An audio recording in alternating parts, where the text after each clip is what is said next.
There's a quiet weight that comes with wanting a relationship and not having one, especially when your life otherwise feels steady. You wake up, move through your routines, handle your responsibilities, and on paper, everything looks fine. You're growing, you're working, you're learning.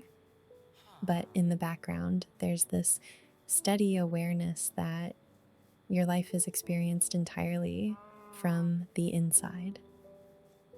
No one else is there at the end of the day to share the small details that don't make it onto social media.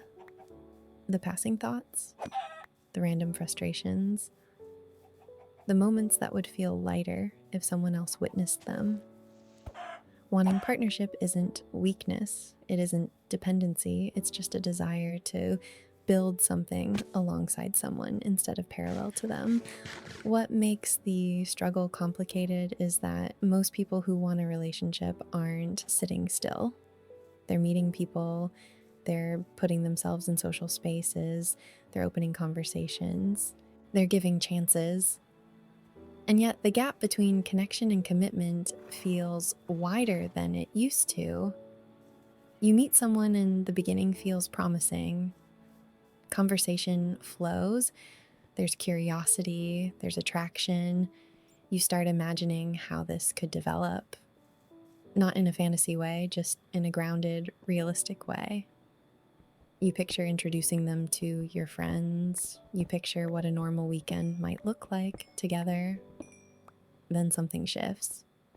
Sometimes it's subtle. The enthusiasm cools. Plans become tentative. Messages take longer to respond to. You feel yourself leaning in slightly more than they are. You tell yourself not to overthink it, but your body already knows when energy changes. This is where modern relationships often stall, not in explosive endings, but in gradual uncertainty. Situationships live in that uncertainty. You spend time together, you share intimacy, you talk consistently, but there's no clarity about what you are to each other. You avoid defining it because defining it might force a decision neither of you feels fully ready to make.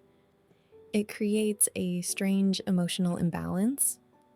You're close, but not secure, attached, but not grounded. You hesitate to ask for reassurance because you don't want to seem demanding. You hesitate to step back because you don't want to lose what could become something real. Over time, that ambiguity becomes draining. The exhaustion people talk about isn't just from bad dates or awkward conversations. It comes from repeated emotional investment that doesn't solidify, from letting yourself hope in small, controlled amounts, from trying to calibrate your expectations so you don't appear too eager or too detached. And beneath all of that is a deeper fear. Maybe this keeps happening because it's not meant to happen at all. That thought doesn't usually arrive loudly. It creeps in quietly after enough almosts, after enough people who liked you, but not enough, after enough connections that felt close but never committed. You start wondering if there's something fundamental you're missing. Not in a dramatic, self loathing way, just in a curious, tired way. Maybe you're too independent, maybe you're too intense. Maybe you want something deeper than what most people are prepared to give, and at the same time, you watch other people pair off. Friends who met someone randomly and somehow it worked. Couples who argue and still stay. People who seem to move from first date to long-term stability without this constant questioning. It makes you think about timing.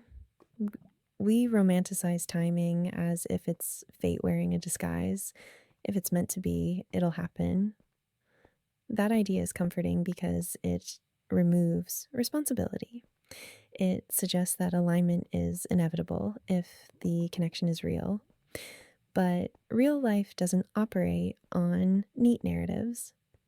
Sometimes two people meet and care about each other deeply, but their lives are pulling in different directions.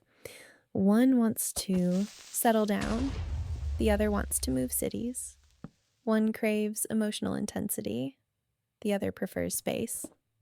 Neither person is wrong, they're just misaligned. That kind of misalignment is harder to accept than outright rejection.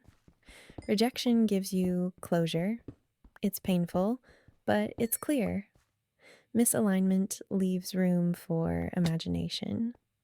You think about what it could have been under slightly different circumstances. You replay conversations. You consider alternate outcomes.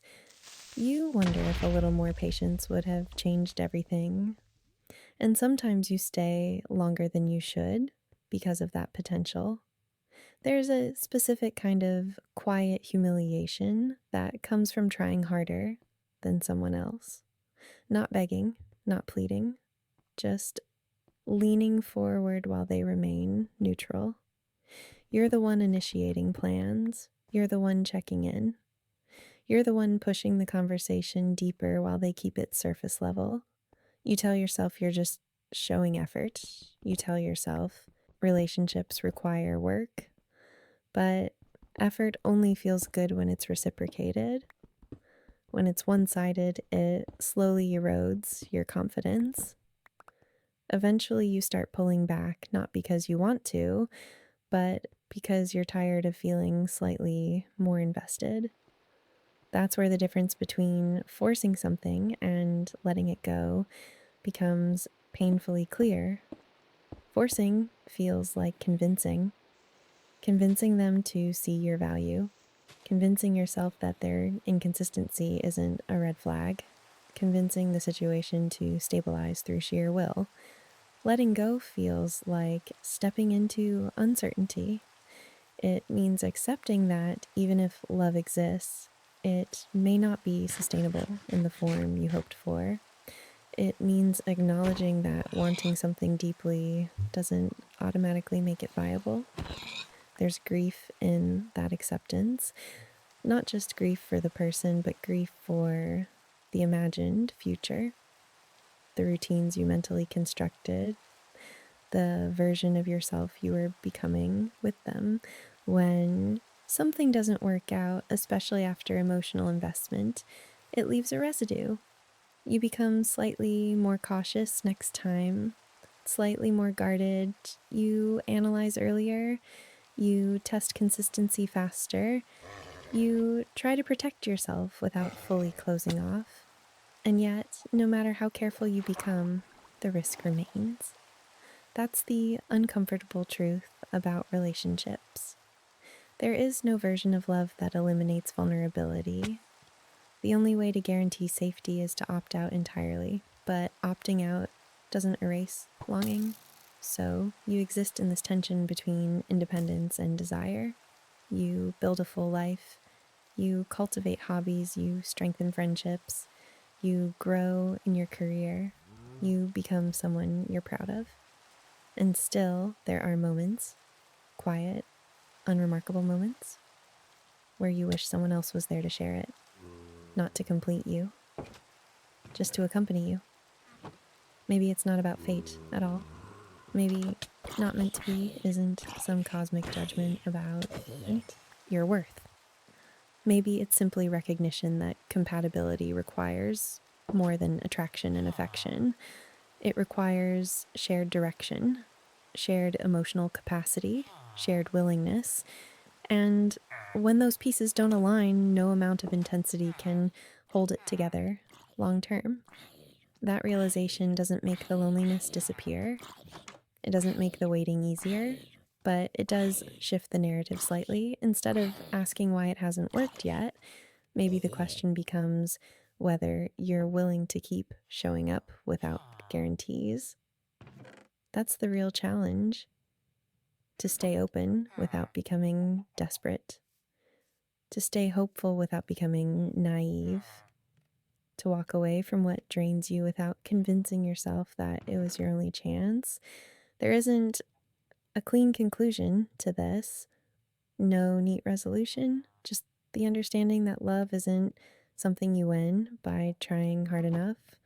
It's something that stabilizes when two people are equally ready to hold it.